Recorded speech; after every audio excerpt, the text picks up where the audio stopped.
Dutangiye episode ya 7 ndetse niba uri hanze injira utaza kuba wacikanwa. Niba mwibuka neza twasoje episode ya 6 Ben ari kuba yahangana na Jim amubwira ati gute watinyuka kuba watinyuka gukubita umugore mu bantu bangana gutya. Ati ngiye cyo nababwiye kuba mwakora. Ati nuko mwankorera draft y'amarushanwa mwari muri kuba mwakora mu gihe kitarenze iminota 30. Ubwo Jim niko kuba yandikira amubwira ati sawa reka tubikore. Ubwo secretary wacu niko kuba yabwira ati ladies and gentlemen, ati mwitegura irushanwa rigiye kuba ryatangira nanone. Barakwereka ahangaha Alisa wacu yaje kwicara imbere y'imashini yiwe ndetse na gihe Ben kicara aho ngaho batangira kuba banariza competition zabo cyangwa se draft bari bakoze kugira ngo babashe kuba batsinda amarushanwa bari barimo. Kumbe Ben ari kureba nk'ibishimbo byafubye ahangaha bigaragara ko ibyo ari gukora atarabizi. Ubwo yatangiye kwibunzwa aho ngaho atangira kuba yavuga ati ubungubu boss, ati mu makanya ngiye kuba nashaka amazi yo kuba nanywa, ati ndumva icyaka kingeza ahangaha. Ubwo ngubwo niko kuba yaterura agakomba arerekera Alisa wahangaha asigara mu kazi kiwe kuko yashaka kuba yakora boroshe cyangwa se yagaragaza projet yiwe yakoze kari we wayikoreye nta wundi muntu wayimukoreye. Barakwereka agakombe Jimmy yari yajyanye ngo agiye kuba yanywa amazi yazanye mu icyayi. Arangije niko kuba yakimena ku mashini umukobwa wacu Alisa yari ari kuba yakoresha. Umukobwa nawe yihahamukarira amufata cyangwa se ubwoba niko kuba yahaguruka agiye kwikubita hasi. Umusore wacu niko kuba yamusama aramubaza atari ku bundi umeze neza. Ubwo umukobwa nawe yari ari gukomeza amwitegereza ari kwibaza mu mutima ariko kubera iki ndi kumva umuntu wagira ngo ndamuzi, ese umuntu nabamuzira ariko ntiyabyitaho. Aravuga ati kubera iki ndakagoryi, ati gute nakifata gutya imbere ya CEO waje kuba yaduserveya ugiye kuba waduha amanota. Ubwo ngubwo niko kuba kakishigura agahita gahaguruka kirukanka kavuga ati computer yanjye, ati computer yanjye irangiritse. Ubwo Jimmy nawe ngo yari ari kuba yamuseka ndetse na CEO ari kureba ibintu bya Jimmy biri kuba cyakorera umugore wacyo akibwira ati turaje tube twareba umuntu uri buze kuba watsindira irushanwa. Mwibuke neza Jimmy yari ari kuba yavuga ati uyu mugore ndabizi araza kongera kuba yantsinda, ati kandi naza kuba yantsinda biraza kuba byambera bibi kuko papa araza kuba yankuraho urundi muzima. Ubwo Alisa yatangiye kuba yamubwira ati ariko Ben, ati ariko Jimmy, ati kubera iki uri kuba wankorera ibintu nk'ibi. Ubwo Jimmy yatangiye kuba yatokinga umukobwa mu bantu aho ngaho aramubwira ati ariko wa mukobwa wagiye ugerageza ukitwara nk'umuntu washatse umugabo cyangwa se wakoze ubukwe, ati gute washaka kuba warya umutima w'umugabo uri aho ngaho CEO. Ubwo ngubwo agakobwa katangiye kuba kagira umujinya gatangiye kuba kafunga ibipfunsi. Umusore wacu aragafata atangira kuba yabwira Jimmy ati Jimmy wa control amagambo yawe cyangwa se umunwa wawe ukamenya amagambo uri kuba wabwira umukobwa uri ahangaha. Ati basi bwa rimwe, ati wabaye wakiyubaha kumenya ko uri umugabo utari umugore ukagabanya amagambo. Ubwo cya Jimmy aho ngaho disi nacyo byari byagicanze. Niba hari uwari wagikoreye projet cyagize ubwoba ko kitari buze kuba cyakegukanira irushanwa, ubwo ngubwo niko kuba cyatangira kuba cyamubwira ati ariko njye ndi kuba nagerageza kwigaragaza uko nshoboye, ati sinzi impamvu muri gukomeza kuba mwashyigikira uyu mugore utarize ahangaha, ati se ubundi ni ibiki ari kuba yagaragaza bidasanzwe ahangaha, ati mubasha kuba mwamutuma ibigaragaza ko yabashije kuba yanyura mu ishuri, naho ibindi byose muri kuba mwakoresha ahangaha ati muri kugaragaza ko mwitaye kuri uwo mugore cyane. Alisa niko kuba yamubwira ati ariko ubundi wagabanyije amagambo tugakora projet tukaba twayimurikira abantu bakirebera. Ubwo Jimmy niko kuba yamubwira ati ariko CEO n'abacamanza ati barabizi babibonye ko nagutsinze, ati ahubwo sinzi ibintu uri kuba wakibaburishwa ahangaha. Ubwo niko kuba cyakongera kuba cyamukanga disi umukobwa wacu arwari hamuka ahangaha agiye kongera kuba yakitura hasi. Ben niko kuba yakongera kumusama. Ubwo ngubwo umukobwa wacu yakomeza mwitegereza ahangaha ndetse Ben mask yiwe yari igiye kuba yagwa hasi. Reka ibe yagwa hasi umukobwa abashe kuba yamubona, ese araza kuba yamumenya. Kuri Inkuru waka kugeza ku musozo uraza kuba wasobanukirwa. Mwibutsa kureba neza niba warakoze subscribe, niba utarayikora ube wayikora ndetse ujye no muri comment tubwire ukuri kumva iyi nkuru kuko ni ingenzi cyane. Nuyikunda cyane uze kuba wadukandira kuri like ndetse nuza kuba wayishimira uze kuba wayisharinga kuri bagenzi bawe mu buryo bwo gukomeza kuyishyigikira. Ubwo ngubwo umukobwa wari uri aho ngaho niko kongera kugarura ubwenge aravuga ati ariko ubundi imashini yanjye ko ndi kubona itangiye kuba yazima ibi ni ibiki. ubwo ngubwo niko kuba yakongera arahaguruka arangije areba cya Jimmy ahangaha aramubwira ati ariko uku nguku niko ukoramo ibintu byawe, ati wakoze ibintu byawe neza tukareka kubikora urushizeho imbaraga. Ubwo cya Jimmy niko kuba cyamubwira ati wifate uko ushaka cyangwa se mbona uko ushaka muri uyu munsi, icyo nshaka ni ukuba natahana intsinzi. Alice niko kuba yamubwira ati se washatse intsinzi neza ukareka kwangiriza n'ibikoresho byanjye basi. Jimmy niko kuba yamubwira ati ariko ubundi wa mugore wuba muzima, ati ntabwo uri kubona ko ahangaha turi mu marushanwa, ati se ngewe uri kuba wambwira ayo magambo kugira ngo nkwitayeho buriya. Disi cya Jimmy ahangaha cyari gifite amagambo mabi cyangwa se cyuzuye amagambo mabi, niko gutangira guhamagara agatsiko cyari cyazanye nako aho ngaho kikabwira ati ariko uyu mugore mwazanye ahangaha ngo tujye muri kompetisiyo njye nawe muri kubona ari muzima. Alice niko kuba yatangira kuba yamubwira ati ariko Jimmy, ati ngiye nakubwiye ngo ugabanya amagambo ahangaha, ati ushaka umuti wo kuba wanyemurira imashini, ati mbasha kuba nakongera kuba nakora. Jimmy aramubwira ati se simbona ufite amaboko abiri, ati nawe iyo mashini yifate ubasha kuba wayikora ugaragaze ko ari wowe watsinze. Ati icyo ndi kubona ahangaha ni uko Jimmy ari ufite intsinzi kuko niwe usigaranye imashini iri kwaka kandi irimo project yiwe iri completed. Ubwo umusore wacu Ben niko kuba yatangira kuba yamubwira ati ariko ibi ngibi uraza kuba wabiryozwa kuko ibyo wakoze ntabwo binyuze mu mucyo. Ubwo niko kuba yahita abwira abasore biwe bamwe baba bari kumwe ati umuginga mumushyire mu kandoyi. Abasore biwe nabo nibo kuvuza biruka batizigamye barangije batangira kuba bahina cya gisore cyacanga cya Jimmy, niko gutangira kuba cyavuga ati CEO, ati ibi ni ibiki uri kuba wankorera. Ubwo ngubwo Ben niko kuba yatangira yakegera Alice arangije aramubwira ati se wowe hari ikibazo ufite ibi ngibi. Ubwo ngubwo niko kuba yakegera cya Ben atangira kuba yakibazo ati ariko ubundi uza kuba wakoze ibintu mu buryo bwawe bwiza, ati wari kuba watsinze cyangwa se ugatsindwa ku neza, atari kugiye kuba wagaragaza amakosa yawe yose ahangaha, ati abantu bose bakubonye. Ubwo muri ako kanya Ben n'abasore biwe batangiye kuba bakanda cya Jimmy aho ngaho kirimo kuba cyatabaza kiti mu ndeke, ati CEO gute watinyuka kuba wankorera ibi ngibi, ati ubundi ngiye Dragon Race Group, ati ngomba kuba nayitsindira muri iri rushanwa ubu ngubu, ati nkaba natahana intsinzi kwa papa. Ubwo ngubwo Ben yatangiye kuba yamubwira ati se byaba bitwaye kimubwiye ko uyu mugore ari we wagutsinze, ati nahereye kare mbona ibintu uri kuba wakikoresha nza gusanga byose ntago bishimishije, ati kandi ibyo wahereye kare ukorera uyu mugore nabibonye.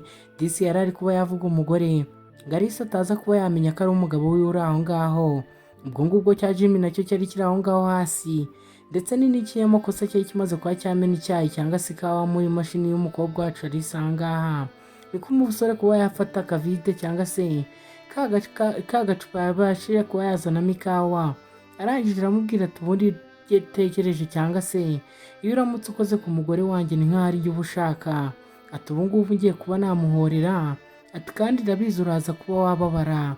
Niko gutangira kuba yakubita za ntoki ka gakombe kamennyeho icyayi cyangwa se ikawa mu imashini y'umukobwa wacu Alice ahangaha. Barakwereka ahangaha umusore wacu Ben yakomeje akandamiza cya Jimmy ahangaha akibwira ati ariko ubundi ninde wagukwigisha ikinyabupfura cyo kuba wakitwara imbere y'abagore gutya, ati ntabwo uzi ko ari bo batubyara cyangwa se ari bo baduha ubuzima. Ubwo ngubwo cya Jimmy aho ngaho cyakomeje gisakuza aho ngaho kivuga ati mundeke njyenyine, ati ni mundeke njyenyine, ati se ubundi ibyo nakoze byose ati ntabwo byari bihagije, ati ngenda cyekereza, ati ibyo nabashe kuba nakora ati nibyo byari bihagije cyane nibyo byari bikenewe. Ubwo umugore ahangaha Alice yakomeje akitegereza ndetse cyari igisore cyuje amagambo mabi, ndetse mwibuke neza iki gisore cya Jimmy nicyo cyari kigiye kuba cyaba ikigabo cya Alice cyangwa se umugabo wa Alice. Barakwereka ubwo cya Jimmy cyari kiri kuba cyakitonganya, umukobwa yatangiye kuba yamubwira ati reka nemere kuba natsindira irushanwa, atari ko mureke ko mwatongana ahangaha.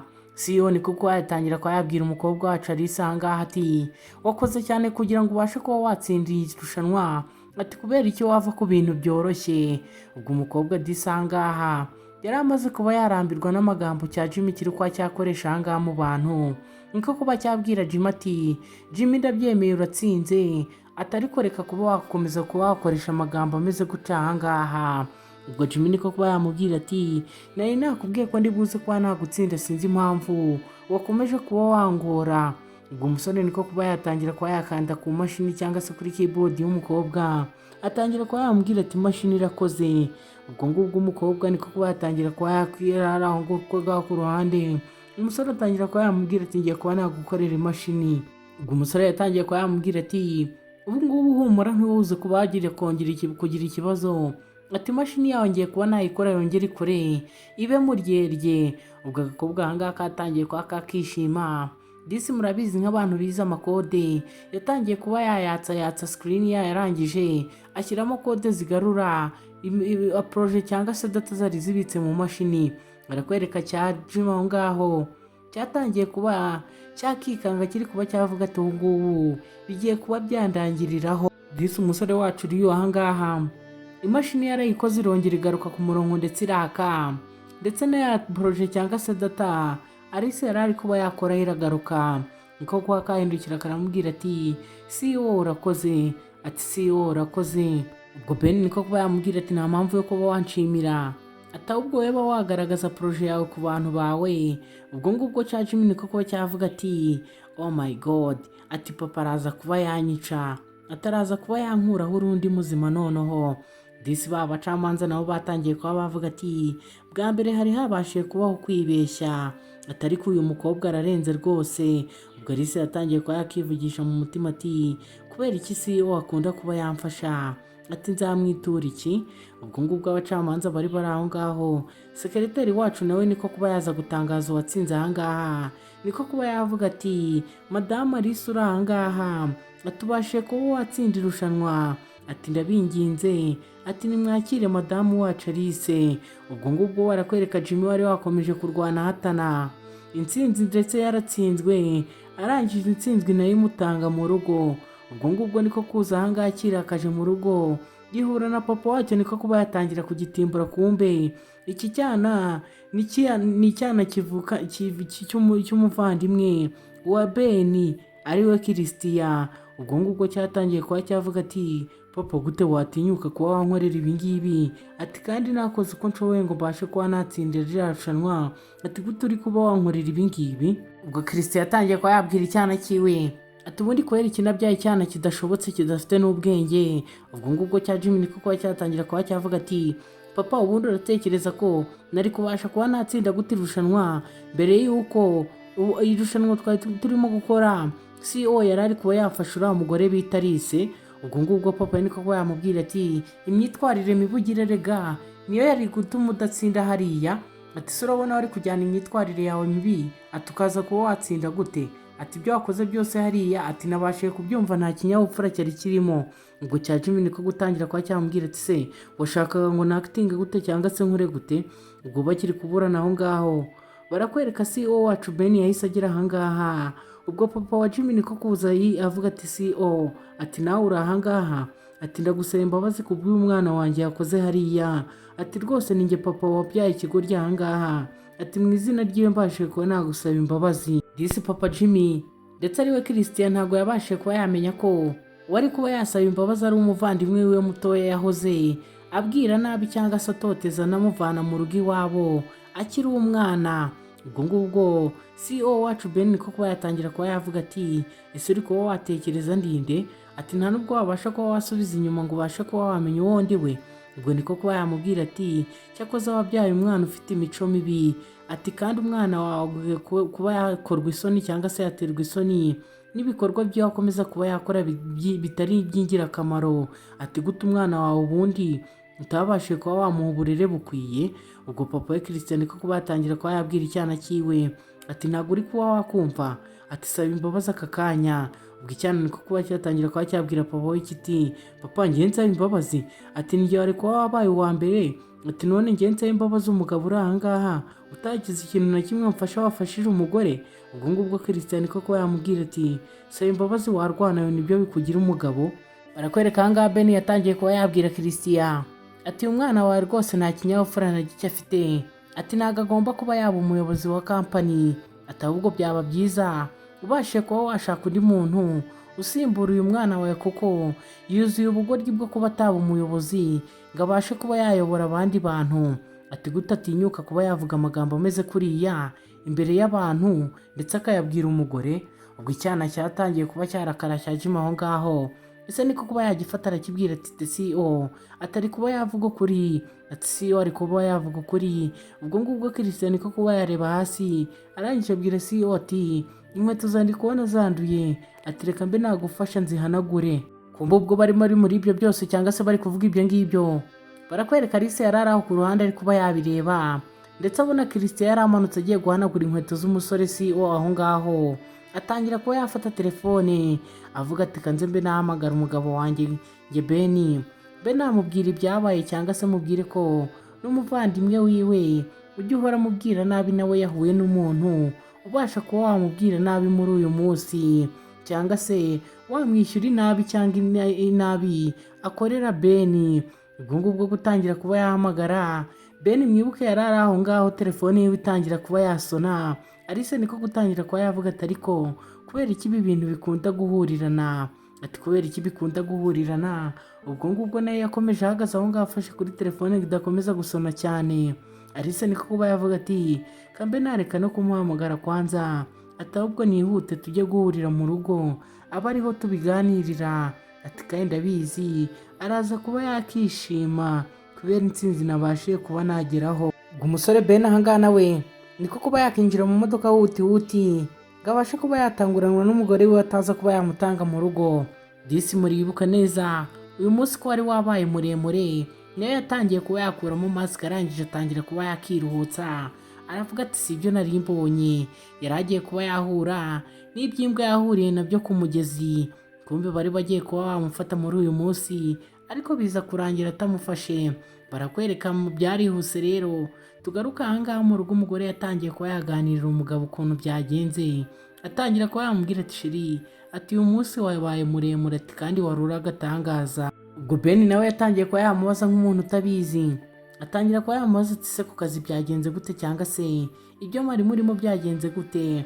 Ubwo umugore nawe yatangiye kuba yamubwira ati hariya hari CEO atakunda kuba yamfasha, ati kandi nawe ni umusore mwiza, ati kuri ngiye mufata nk'intwari, ati kuko ibyo yakoze byari bitangaje, ati ntago wabyumva ukuntu kuba Dragon wa Rise Group bitangaje, ati kuba natsinze uriya muntu.